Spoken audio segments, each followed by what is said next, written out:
Hi, I'm Bianca Miller-Cole. And I'm Byron Cole. Welcome to the Self-Made Book Channel. And today we are interviewing the amazing Arfy Majeed. We're going to be talking about all things finance, her personal journey, entrepreneurship, mumpreneurship, and all that good stuff. So I kind of made that word up. I don't know if mumpreneurship is a word. Trademark that. I like it. It exists. No, but people say you're a mumpreneur, Mumpreneurship. but I don't know if you can talk about mumpreneurship. I think you can. Hey, well, I we've think done I it can now. too. Yeah. I'll go with that. Yeah. Okay. I love it. All right, fair. Right, so let's get into it. So before we get into, I guess, all the business that you're currently running at the moment, which is amazing. So guys, if you're interested in money, she's your lady, right? Okay. Before we get into that, I want to know a bit about what led you to create this business, and then tell us what the business is that you're doing. So back in January, a doctor, my sister, asked me what a stocks and shares ISA was, and I nearly fell off my chair. and that's when I realised there was this real need for financial education. And I'm a chartered accountant. I also work in investment banking, so I'm surrounded by numbers and investment strategies all the time. But the general public do not have access to this information. And the second trigger was my children. Mm-hmm. So one day they will be landed with university debt, and they're not receiving any financial education on how to manage that debt. So that's why I set up Know Your Numbers. So let's go back then. So now you're a chartered financial accountant. I'm a chartered accountant. Chartered yes. accountant. Yeah. Okay, fine.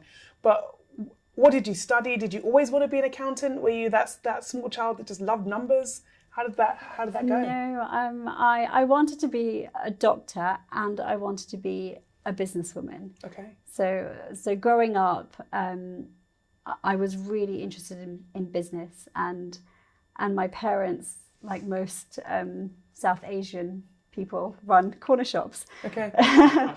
So I grew up behind the till, and I grew up bartering at markets and cash and carries. So I was always exposed to business from a very, very young age, and my parents also manage properties. So I was just always exposed to entrepreneurs, business owners, property managers. It was I think as parents, for parents, it's fantastic because it gives you the flexibility of being with your family. And so for my parents, business was perfect. It was a perfect occupation. And it was the same with all their friends and all their cousins and their network. But they always wanted us to become doctors, okay. like all Asian parents do. And so I was actually raised to become a doctor, even though I wanted to become a doctor and a businesswoman. And then I was doing my degree, and one of my friends got a job in the city, and he bought a Porsche box. And I thought, nah. I want one of those. I'm going to be in debt for the next 5 years, and you already have a Porsche box.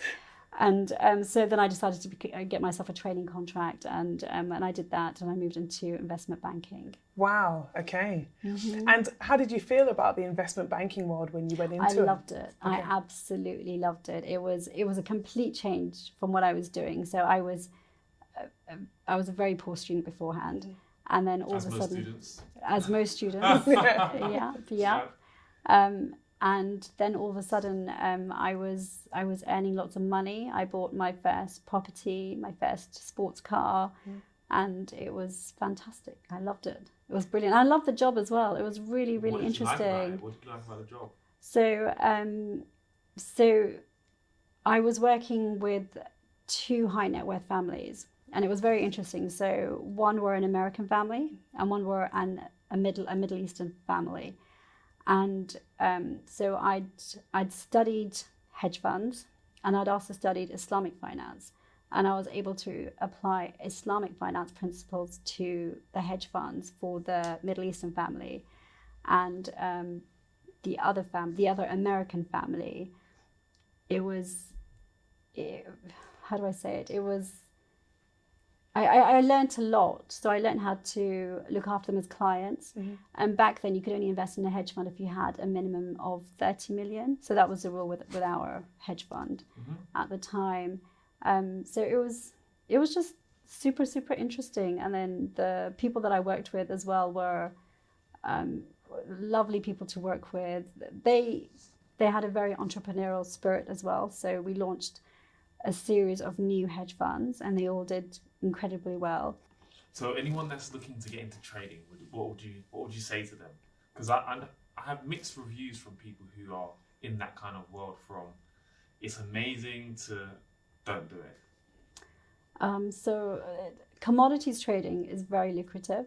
There is 100%, there is a market for that. Any kind of trading you want to do, you have to make sure that there is a marketplace for it. So commodities, that works really well. People are always in demand for agricultural products, pharmaceutical products, precious metals, crude oil, foodstuffs. There are other kinds of trading, such as forex trading, which I'm not a big fan of. Okay. Because this marketplace is diminishing. Because forex trading is following and trading currencies. Yes. All currencies follow the US dollar, or they're pegged against the US dollar. Yeah. Okay. So that just reduces the market size. Yeah. So this is why 73.5% of forex trade result in losses. Yeah. All it takes is a Twitter from Trump to say that he doesn't want to go into business with China to Right. completely wipe out the Kill profit, market, Okay. completely kill the market. And the mindset of a lot of forex traders is you have to really be like an adrenaline junkie, I think, to want to forex trade, because you're taking huge risks Yeah. every time you do a trade. If you make a loss on it, the mindset is usually, I need to make my return back. You make a further loss. Very quickly it can spiral out of control. I don't see it as any different to gambling almost. You don't know which way the market's going to move. Yeah. Yes. And everything is pegged against the US dollar. Yeah. Okay. So what is the point? Yeah. So So commodities is a bit more safer in that respect than it's. yeah, absolutely. And is it day trading as well, or is it more long term? Day trading is profitable, so a lot of banks do that. So for people who don't know, when you have a current account, what the bank is doing with your current account is day trading with your money every single day. You get a certain fixed interest, maybe like 1 or 2%. If it's a cash ISA, Yeah. if it's a If you're cash, lucky. If you're lucky. if it's a cash ISA, a little bit cash ISA, it's a little Yeah. bit more. But this is what most of the major retail banks do. I think long term, long calls are better than short, because short is very, very high risk. And when you go long, you have more time to make a return, and you have a bigger overlook on what way the markets are going to move as well. Sure. Yeah. I'm really intrigued. So, like, when you had the hedge fund at like 30 million, what would they? I don't know if you could talk about it, but what could you expect to return on a hedge fund of 30 million? 40%. Over what period of time? 1 year. Over 1 year. Yeah. Okay. Net. Or is that like a gross number? It's a gross number, but after your gross, your costs are next to nothing. Yeah. Like maybe $1,000 for management fees. Yeah. Like 0.0067% Yeah. for a base fee. Yeah. And what level of risk would that be at that 40% marker? So the thing with hedge funds is what you're doing is you're hedging your risk, and so this is why they're so profitable. So a few years ago, the government got rid of paying for university fees, and they got rid of the grant system. And so that's when our company decided that maybe we should just take school graduates, and train them up rather than university graduates, because we would have better access to a pool of children that we can mold and turn into hedge fund managers, rather than somebody that's gone to university and is more rigid and in a lot of debt. Yes. And it would also give them more opportunity. And one of the ways I always described what a hedge fund was imagine you have a guy who lives on the border between the US and Canada. When petrol prices go up in the US, he'll just go across the border to Canada, fill up his tank. When petrol prices go up in Canada, he goes across the border back to the US, fills up his car tank. That's what hedging is. So you're constantly hedging your risk. So even when you do take a risk in a hedge fund, you're investing in almost an opposite market that will give you a return if this investment didn't go according to how you wanted it to. Sure. Does that make sense? Yeah. Yep. Awesome. So tell us about the business. Okay. And Right. tell us what you're doing, how you're doing it, and who it's aimed at. Let me ask you a question before we go to do Yeah. that question. So, obviously, I interviewed you for my Forbes article about Yes. how to invest, Yes. right? And I think what was really interesting about that article, and I guess, moreover, now that I'm doing this program of Channel 4, what I'm seeing is there's so much that the public, members of the public, don't know about how to invest. And I think that's because investment is quite often perceived to be something that only bankers can do.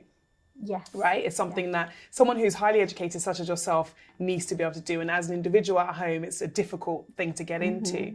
And I think what was great about the article with you is you simplified some of the steps you take to investing. So what would you say to someone who's sitting at home and thought, gosh, I'd like to invest? What would be your kind of major tips for them? So number one, make sure you have no bad debts. Okay. There's no point starting to invest your money if you have bad debts. So a bad debt is something like a credit card, payday loans, anything.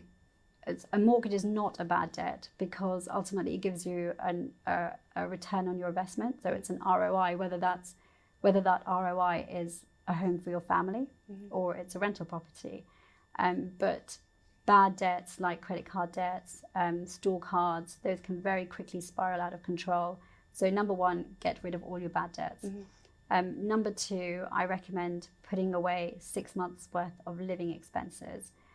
For women, I recommend do at least a year because women are more likely to be in a situation where they might need to leave their job or their partner in an emergency. And this is what the statistics show.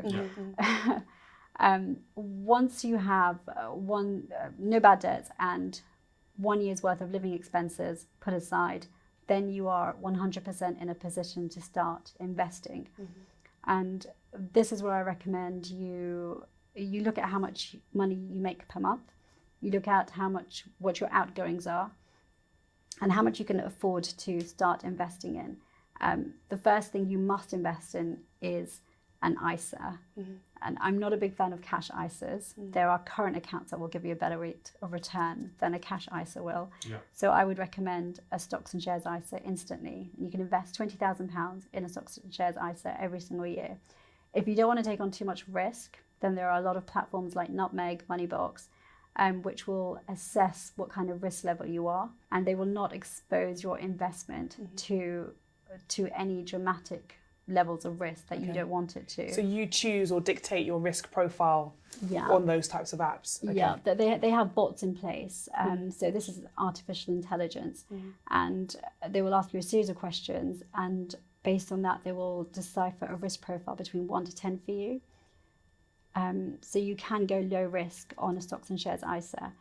However, recent research has shown that a lot of these bots work really, really well if you have a risk level between 4 and 7. Okay. So if you go for a risk level that is less than 4, the bots will possibly put your investments into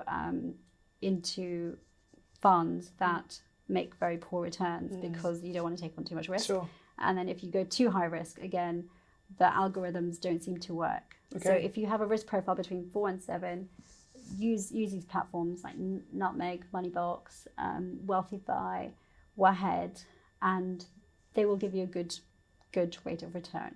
So those softwares are for people who don't really kind of know what they're doing, I guess. So what's the alternative if you kind of think you might know what you're doing, or you want to choose your own investments? Is there an alternative kind of stocks and shares ISA platform for those people? Yes. So in this instance, I really recommend a platform called Vanguard. So Vanguard is a US platform that's it arrived in the UK this year, and I really recommend going for tracker funds or ETFs. So basically, what these funds do is they track the performance of the top performing companies or the top performing indexes in different regions of the world. So for example, if you went for a FTSE 100 tracker fund, it would invest in the top 100 performing companies in the UK.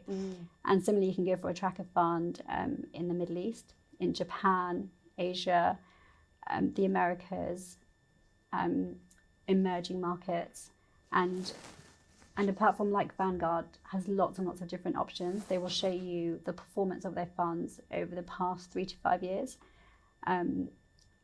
So it takes a bit of time. Like, you have to go on these platforms. You've got to look at the different kind of funds that they have and look at what their performance has been over the past 3 years. Past performance is an indicator to some extent of future performance. And take your pick. So instead of spending £30 on a handbag. Scratch card or lottery. Oh, handbag. Yeah. Okay, yeah. Handbag. I don't know what handbags we're getting for that. £30 is it? Byron, move on. A high street. A high street handbag, she means. Oh, maybe it's because I see your moving on. Hermes, Moving on. you know, pictures coming out, you know. Yeah. Instead of spending £30 on a high street handbag, buy yourself some shares. Buy yourself some shares in one of these tracker funds. And is it quite easy to do so as a complete novice on these platforms? Absolutely. Excellent. So once upon a time, it was quite complicated and very, very difficult. But now these platforms are all in competition with each other, and so they have become incredibly user friendly. Excellent. Yeah, a little kid could do it. So if someone had, I don't know, 5, 10, £20,000, because the maximum is 20 per year, right? Would you suggest they put it straight into a stocks and shares ISA, the whole amount? Or are you saying put a little bit and slowly because of, Brexit and all the other things that are happening right now? Or do you say put it all in, let it do its thing? No, I wouldn't. Diversification is key. So when you start investing, it's really important to start creating a portfolio of investments. So if we go back to every month you get a salary, take out your outgoings, what have you got left to invest? Don't put all of that amount that you can invest into one pot, spread it out. So number one, definitely stocks and shares ISA. Try and build that up. You can only invest in one stocks and shares ISA per annum. So if you've decided to, if you're in a position to invest around March time, start the stocks and shares and ISA then, but then create another one with a different company after the 4th of April, which is the new tax year. I also recommend investing in other assets such as gold. So you can invest in gold bars that are authenticated, that have the American Eagle flag, or invest in gold ETFs, which track a number of gold mining companies. I would even recommend buying shares. It's not as difficult as it used to be. So again, these platforms on which you can buy shares on are super user friendly. You create an account, you link it up to your bank account, you type in which company you want to invest in, how many shares you want to buy, click a button, and you now have shares in that company. Okay. Excellent. Okay, so all right, so diversify your portfolio. So if you've got 5 or 10 grand sitting there, don't go and put it all in that one stocks and shares ISA. You're saying how much would you start with putting into your stocks and share ISA? Or would you just drip feed on a monthly basis and see how it performs? It depends on your financial circumstances. Okay. So if you have a big pot, then I would first look at your circumstances. Where are you in life? Do you have kids? Are you very young? Do you have at least another 30 years of investment time potential in front of you? And what is your risk profile as well? So women tend to take a lot less risk than guys do. I love risk. Okay. Because the bigger the risk, the bigger the return. But Absolutely. you have to do your research. Yeah. Though you have to know whatever you're investing in. You have to know what you're investing in. So if you're starting out young and you're doing it based on your salary, then I would recommend 4 different pots. And one of them, 100%, the stocks and shares ISA. If you're looking to buy a property, then there is a help to buy ISA as well. And definitely you should take advantage of that, because that gets topped up 25% by the state. And that's free money. So you should definitely take advantage of that. If you're under 40, you have the option of investing in the lifetime ISA, which you can't access until you retire. But when you do, it is also topped up by the state. So it's actually a fantastic alternative to a pension, because when you do go to retrieve your pension at an older age, you have to pay tax on it. It is taxable after a certain amount. Yeah. Everywhere that we go, tax, right? Unfortunately. Yeah. So I would recommend 4 different pots. One of them, ISAs, depending on your circumstances. I also recommend peer-to-peer lending, which is a little bit more riskier, but it can give you really, really good returns. Stable assets such as gold. The good thing with gold is that if stock markets ever go down, the value of gold goes up. So that it's like a hedge, what I was talking about earlier on. And the final pot I recommend taking a little bit more risk with.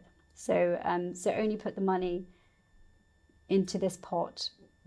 Only put the amount of money that you're willing to lose if this pot went to pot, basically. And this pot maybe you can reserve for cryptocurrencies, something a bit more high risk. Okay. So tell us about the business now. Okay. The pressure. We love it. So we know how you kind of got to why you started this business, but tell us what the business does and kind of who it's aimed at.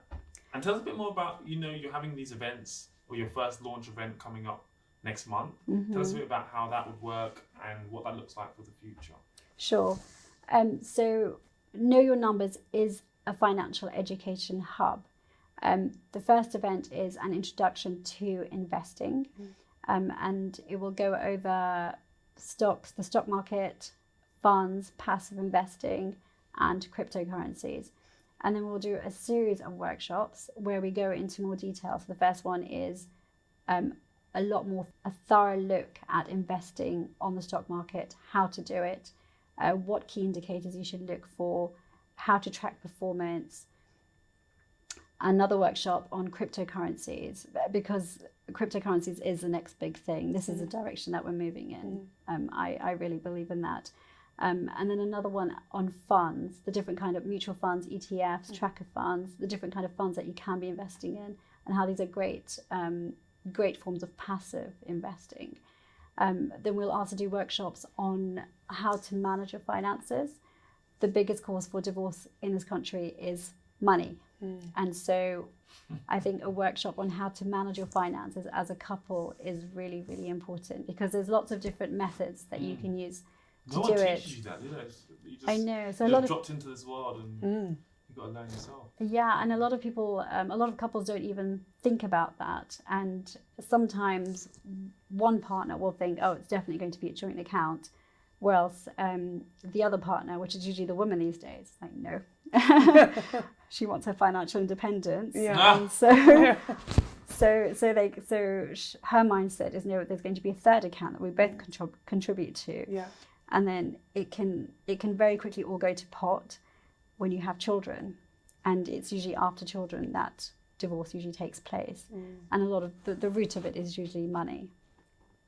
And so I'd really love to do workshops on how to manage your finances as a couple, the different available options of how you can manage your money together, how to manage your money even better when you have children, and how to invest for them, how to save up for private school fees and university fees, and alternative investments as well, such as designer handbags, which most women are a big fan of. Yeah. And it's not just designer handbags, there's a lot of designer goods. So Rolex watches really hold their value. And interestingly, there are some Rolex watches that sell better at a higher amount on the secondary market than they do if you were to buy them brand new.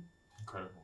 Yeah. So before we started recording, you were telling me a story about some of the people you've come across who have, ended up in a bit of a sticky divorce situation, but have then had their Chanel handbag, investment portfolio to rely upon. Yes. So how just so people understand, what is the difference between, buying the average luxury handbag or what I guess would be considered an uber luxury handbag? How do people make that differentiation?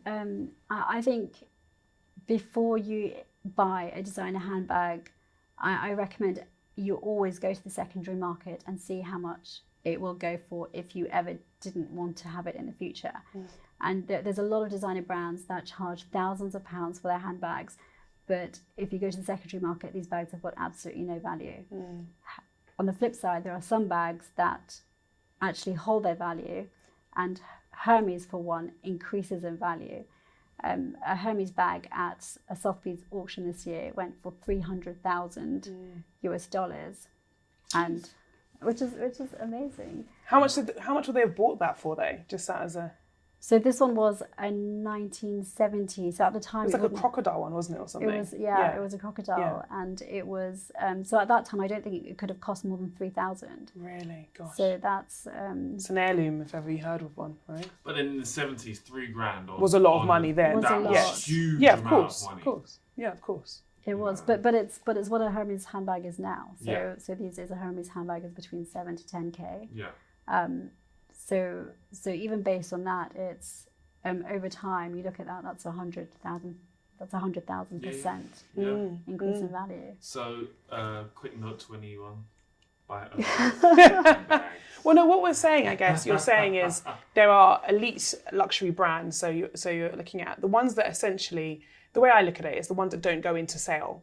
So when you go to the Harrods, Selfridges sale, they never have a sale. There are some brands that never. Yeah, so Hermes, Louis Vuitton, Chanel, Rolex, Audemars, like these are the brands that never have a sale. So that's the ones that you're investing, is what you're saying fundamentally. Yes.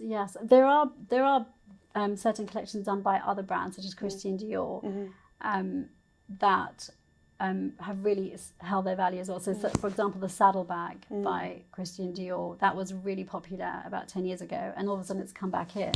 And those bags from 10 years ago have also shot up in value. So I think 10 years ago they were just under $1,000. Now they've risen 200%, which is a fantastic return as well. Yeah, of course. Yeah. So really you're saying don't waste your time on the Gucci's, the Mulberries. No, from an investment perspective, from an enjoyment perspective. We're not talking about enjoyment here, we're talking about assets. Yeah. Because I recommend just go to a secondary market such as Chiswick Auctions, even eBay, and type in the full name of the bag and just see how much it is. And I think that will make your decision very, very easy for you. Okay. So did you ever buy, the average bag that, normal people who are not thinking of it as an asset would buy? Okay. Yeah, I did. And I think it took, I did. Okay. And I really, really regret it now. And I wish instead of spending money on all these high street handbags, I had just invested in a collection of really good quality investable handbags that would have held their value. So if you ever do go through a bad point in life, these are assets that you're sitting on. It's almost like you're sitting on gold bars. And if you go through a difficult patch, then you can sell these assets and you can use that to invest in a new life, a new business, and to start again. Whereas if you've just been spending money on lots of, not just handbags, but lots of high street things that have no value, that are not sellable again, it very quickly you realize it's a huge waste of money. Yeah. I guess it's interesting because you have to have the disposable income in the first place to buy these things that you would then call an investment or an asset. But you're right in that from an environmental and recycling perspective. Who have smaller amounts of money, who don't know what to do with it. Yeah, agreed. It's too small to buy a property, especially in London. Yeah. It's earning nothing in the bank. Don't really know what to do. So it's excellent for that audience and those people. Can you use can you use the bags? Like how well do you need to protect them as an asset? Because the problem is you want to buy a bag, you want to use it. But there's a special occasion bag maybe. But I have a nice Hermes bag in a box that hasn't come out yet for this very reason. Because it's like the materials. Because the material is too pay. It's like, I remember this issue that you had. All right. So the fantastic thing about buying bags from these more elite companies is that they will cover the cost of any damages. They will fix your bags for you. Just like you have like a hair salon, you have bag salons where you can send your bags and they come back to you looking like brand new. Okay. And see, that's something that you would not get with a high street shop as well. Yeah, this is why in Dubai, I always remember when we went out to dinner and I went to put my bag, on the floor. And the guy ran like a high speed with a stool and was like underneath the bag and was looking at me like I was crazy. Because actually it's an asset and you wouldn't, if it was anything else, you wouldn't treat it like that, right? So, but it's so easy to get caught up in the mindset, it's just a bag, right? But it's not. It's an expensive bag. It's an expensive bag. I wouldn't put it on the floor. Well, Byron, you get... It's an asset. All right. He must have thought, that's how rich he is. Yeah, like, what is she doing? All right, great. So give us some top tips, your quick top tips for anyone with smaller amounts of money, just quick fire tips. Alternative investments, such as handbags. We got those though. We've done top All right, tips. We did the top tips. Right. Cash I want some quick fire ones. Oh, do you want to say that again for faster? Yeah, I want to recap. All right, so so obviously, if someone wants to start investing and not sure what to do, they should come to you. Know Your Numbers is going to be able to help them and assist them in taking the steps they need to kind of start investing. Absolutely. But so your top 5, just as a recap, the things that people should spend. They might have a small amount of investment. They've got 10 grand. What should they do?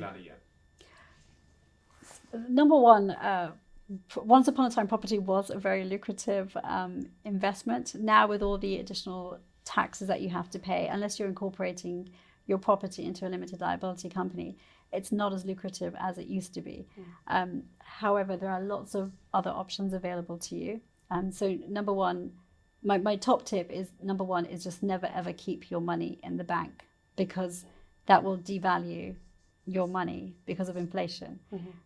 So spend your money and spend it on as many investments and assets that you want, that you deem fit, that you've researched and know that will make you a return. And so we go back to stocks, shares, assets such as gold, precious metals. Jewelry is an interesting one. If you buy jewelry that is pure gold, it holds its value. If you buy jewelry that is gold encrusted with precious stones, it very rarely holds its value unless it's a really big brand like Van Cleef. And the reason for this is the amount of cost that it takes to extract the pure gold from the precious stones erodes the value of the item. Sure. So I know a lot of people, especially people from my culture, love to buy jewelry, but when it comes to selling it, they make very, very little return. If you're going to buy paintings, I would recommend that you go to a reputable gallery such as the Maddox Art Gallery. Every single painting that is available to you at Maddox will have a really good resale value. Okay. And I'm going to check that out. I need some art and extra art in the house that go up in value. Yeah, and there's a lot of very elite art galleries in London that are actually trying to educate the public now on the value of art. And so they have a lot of literature and schemes in place, and they have a reputation for authenticated, because their paintings are authenticated. How do I say this?